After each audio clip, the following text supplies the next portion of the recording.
Hi, listeners. Welcome back to Laura English Podcast. I'm so happy you're here with me today.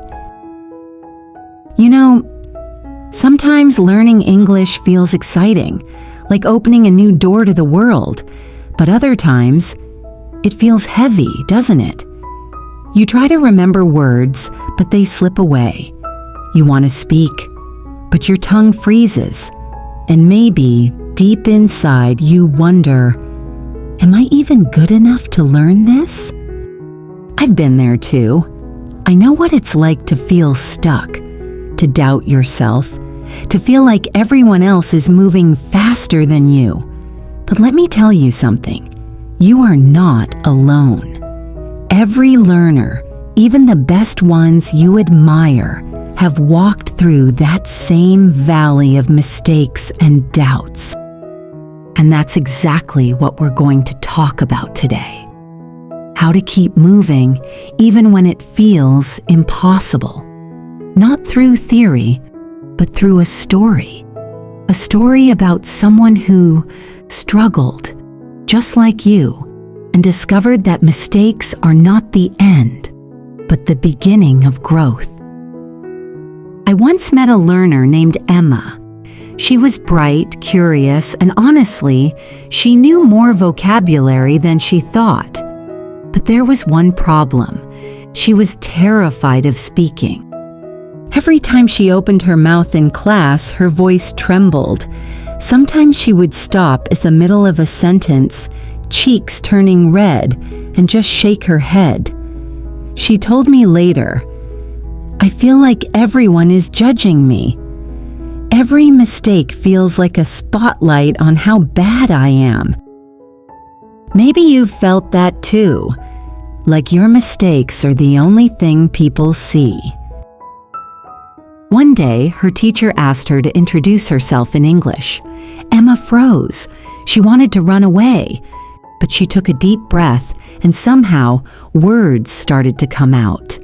Broken, messy, but real. She said her name, where she was from, what she liked to do. And then something unexpected happened. Her classmates smiled. One of them clapped. Another said, "Hey, your English is good." Emma laughed nervously, but in that moment she realized something powerful.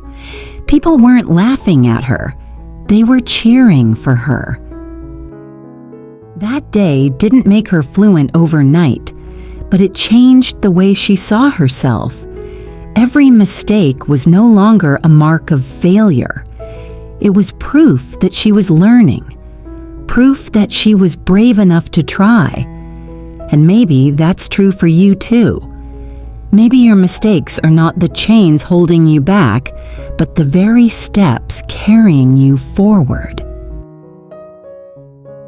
There was also a guy I knew named David.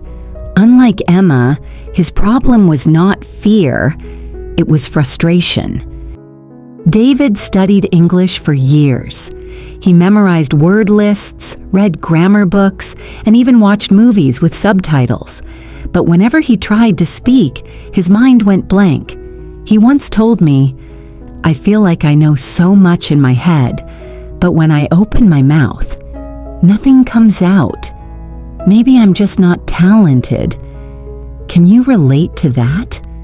Knowing the rules but feeling stuck when it's time to use them?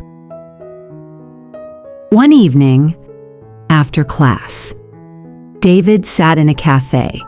At the next table, there were two tourists struggling to order food. He hesitated for a moment, but then decided to help.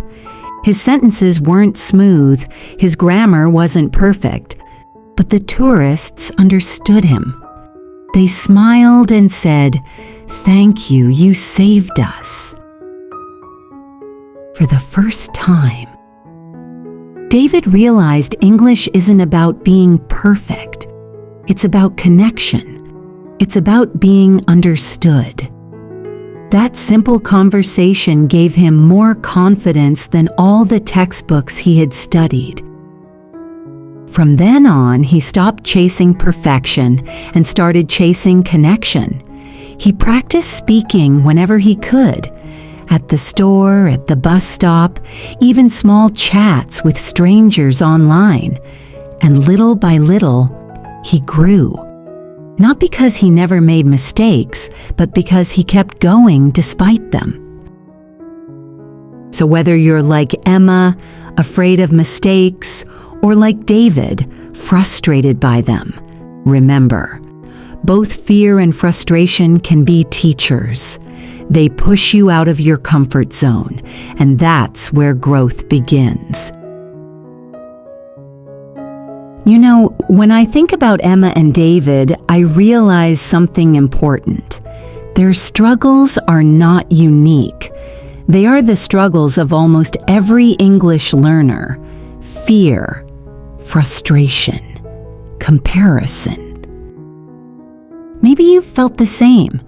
You scroll online and see people speaking fluently, confidently, with perfect accents, and you think, why can't I be like that? Why am I still here, stuck? But here's the truth. Fluency doesn't happen in one big step. It happens in 1,000 small steps. Each mistake you make is a step.